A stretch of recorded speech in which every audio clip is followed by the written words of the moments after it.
Much for your live reporting for us. Joining us now is George Mason University professor David Ramadan. Thank you so much for joining me. So let's talk about the big races that are facing a lot of voters today. Of course, you have the elections in New York, New Jersey, and Virginia. They have the national spotlight, but they're considered a big test, if you will, for how people feel about the first, if you will, 10 months of the Trump administration, the mood of the country.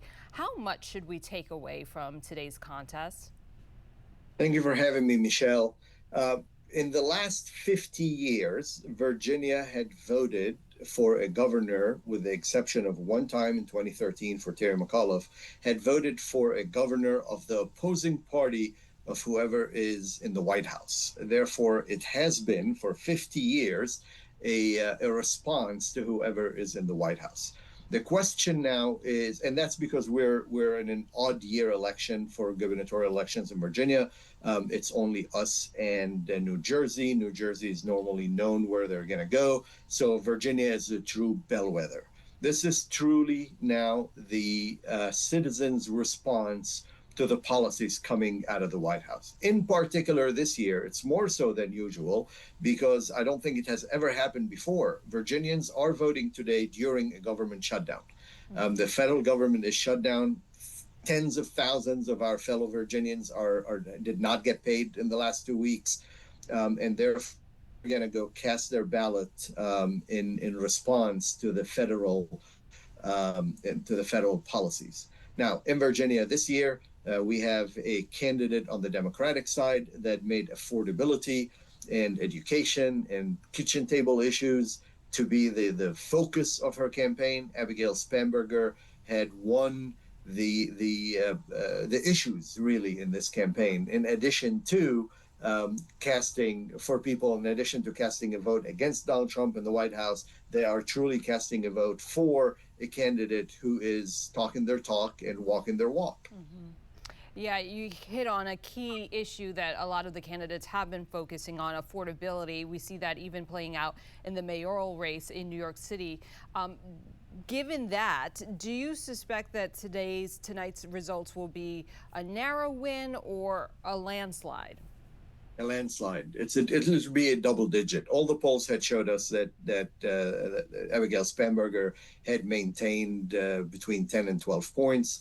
Our Schar School of Policy and Government at George Mason, with the Washington Post poll that came out a few days ago, also showed her at 12 points ahead.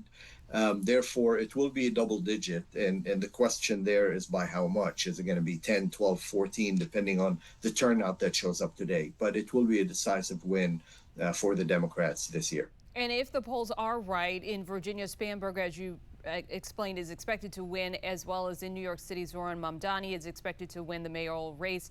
I think that proves there are a lot of different ways to be a Democrat, but what does that mean for the direction of the party, and what do you suspect it means for the party in terms of finding unity? Well, the Democratic Party has a challenge ahead of them.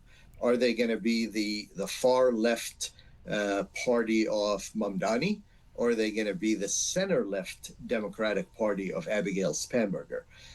You can have far left candidates that win in places like New York, but those are very narrow in the overall. Virginia represents more of the country than New York City does. If the Democratic Party follows the route of Virginia Democrats, if they choose in the future candidates like Abigail Spanberger, a former CIA officer, a former law enforcement officer. She got the law enforcement associations to endorse her in Virginia this year. Then they have a path to winning across the nation, and they'll have an example today, a platform to follow, a way of how to run elections, to stick on message as she did on affordability, to stick on message on kitchen table issues, what people care about, not the divisive issues of the past, not talking about what happened in COVID, like what the Republicans in Virginia have been doing, unfortunately, but looking forward with a positive message, with a good candidate. That is a framework for Democrats to use and follow.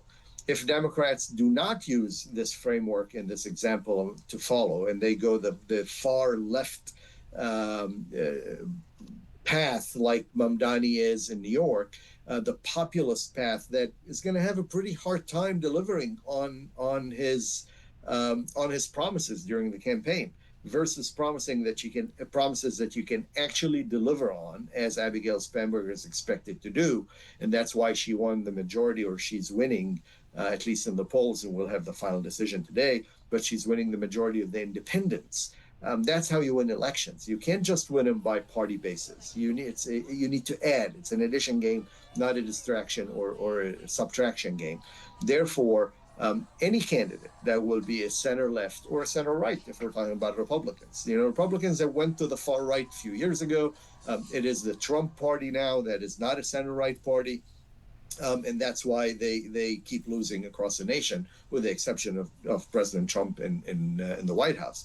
So Democrats are going to have that challenge, and if they choose the Spanberger way, they will succeed across the nation. If they don't, it's hard for them to succeed. Okay, and quickly, in the race for Attorney General, what will you be looking for in that race? The polling on that one shows it's within the margin of error for either candidate to win.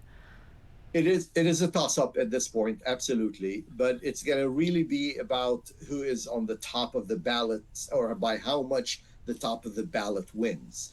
We have not had a double-digit split ticket in Virginia since 20 years ago. So it's very hard for AGMERs to be able to gain 10 points to his side from the top of the ticket.